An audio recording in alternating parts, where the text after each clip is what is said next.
રાજસ્થાન જયપુર શહેરમાં ગુજરાતના મશહૂર આલિમે દીન સુરતમાં મદ્રસે ફૈઝે સુલેમાની મોટી નરોલીના શેખ કુલ હદીસ હઝરત મૌલાના કારી અહેમદ અલી સાહેબના બયાનનો પ્રોગ્રામ રાખવામાં આવ્યો, જેમાં કારી સાહેબ સાથે આવનાર મહેમાન હાજી ઝુને દોરવાલા, ઇમરાનભાઈ, યુનુસભાઈ અને યુકેથી આવનારા મહેમાન મુફ્તી હબીબ સાહેબ અને હાલોલથી મૌલાના ફિરદોસ સાહેબ, કારી રિયાઝ સાહેબ, કારી એઝાઝ સાહેબ, સઈદભાઈ, રુસ્તમભાઈ અને સોહેલભાઈ હાજર હતા અને અજમેર અને જયપુરના મોટા અગ્રણીઓ મોટી સંખ્યામાં હાજર હતા અને કારી સાહેબે બધાને 5 ટાઈમની નમાઝ પઢવાની અપીલ કરી હતી અને નાના મોટા ગુનાહોથી બચવાનું આહવાન કર્યું હતું.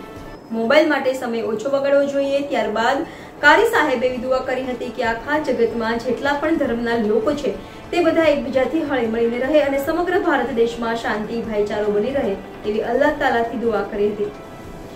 NN news Vadodara. દર્શક મિત્રો, તમારી આસપાસ બની રહેલી અવનવી ઘટનાઓ વિશે જાણવા માટે NN ન્યૂઝને लाइक करो, शेयर करो, सब्सक्राइब करो और बेल आइकन प्रेस करो જેથી आपको नोटिफिकेशंस મળતી રહે. अब्बा नहीं आएंगे अल्लाह, बस अल्लाह हम दुआ मांगते अल्लाह उनकी कब्र को नूर से मुनव्वर फरमा दे, करवट उनकी मग़फ़िरत फरमा दे. अल्लाह हमारी औलाद को हमारे आंखों की ठंडक बना दे. अल्लाह हमारे बच्चों को फरमा पर्दा बना दे. अल्लाह हमारी सारी परेशानियों को दूर फरमा दे. हे अल्लाह आलमीन, जिन लोगों ने दुआ के लिए कहा है, लिखा है, जिनका हम पर हक है, मोहसिनीन है, मोहसिना अच्छे मानते हैं, ऐसे मानेंगे. जब सुबह में हमारे नबी हमसे नाराज होंगे, इसलिए 3 बातों का इरादा करो. आज यहाँ जमा है, कल जन्नत में भी जमा होंगे इंशाअल्लाह. नंबर 1 ला इलाहा